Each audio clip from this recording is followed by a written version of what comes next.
मेरा नाम कमलेश है। स्कूल की छुट्टी हो गई थी। मैं अपनी मौसी के घर घूमने के लिए आया हुआ था। जब मैं घर पहुंचा तो मौसी ने चाय नाश्ता बना लिया था और मेरा इंतजार कर रही थी। मौसी बोली, कमलेश जल्दी से चाय नाश्ता कर लो। मैं पहले बाथरूम में हाथ पैर धोने चला गया। मैं बाथरूम से टेबल पर बैठ गया। मौसी ने चाय नाश्ता टेबल पर लगा दिया। मेरी नज़र मौसी पर पड़ी तो मैं चौंक गया, क्योंकि उन्होंने जो साड़ी और ब्लाउज पहना था वह जाली वाली थी। उसमें मौसी का आधा शरीर दिख रहा था। मौसी ने शर्माते हुए कहा, क्या देख रहे हो कमलेश? देखना है तो बेडरूम में चलो, फिर सही से देख लेना।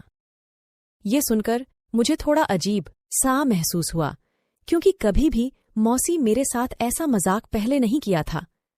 मैं सोच में पड़ गया कि मौसी को आखिर क्या हुआ। मैंने किसी तरह से खाना वाना खाया और बाहर निकल गया घर सोने के लिए। उस दिन मैं रात को बाहर से घूमकर देर से घर पर आया और अकेले खाना खाया और सोने चला गया। अगली सुबह उठा तो मुझे हल्का सा सर में दर्द हो रहा था, क्योंकि मैं रात को सही से सो नहीं पाया था। मैं यह जानना चाह रहा था कि आखिर मेरी मौसी मेरे साथ ऐसा बर्ताव क्यों कर रही थी।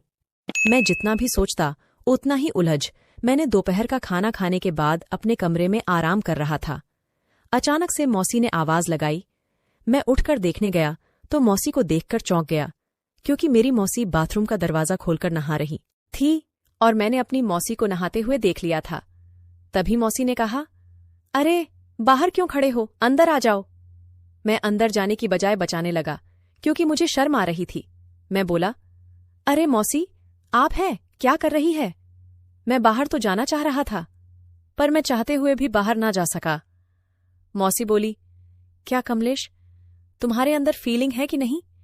कितने दिनों से तुमको सिग्नल दे रही हूं, तुम्हें कुछ हो ही नहीं रहा है। उस दिन पहली बार किसी औरत के इतने करीब से देखा था, किसी औरत के इतने करीब से देखा था। मुझे बहुत शर्म आ रही थी। तभी मौसी ने कहा, देख कमलेश, मुझे बच्चा चाहिए, तेरे मौसा के अंदर बच्चा देने की क्षमता नहीं है। मैं बोला, पर मौसी इस तरह से करना तो पाप है मौसी। मुझे खानदान चलाने के लिए औलाद तो चाहिए ना। तेरे मौसा तो बस खाना पूर्ति करते हैं, इसके अलावा भी नहीं कुछ चाहिए। और तुझे क्या हुआ? तुझे तो खुश होना चाहिए, इतनी हॉट औरत मिल गई है तुझे।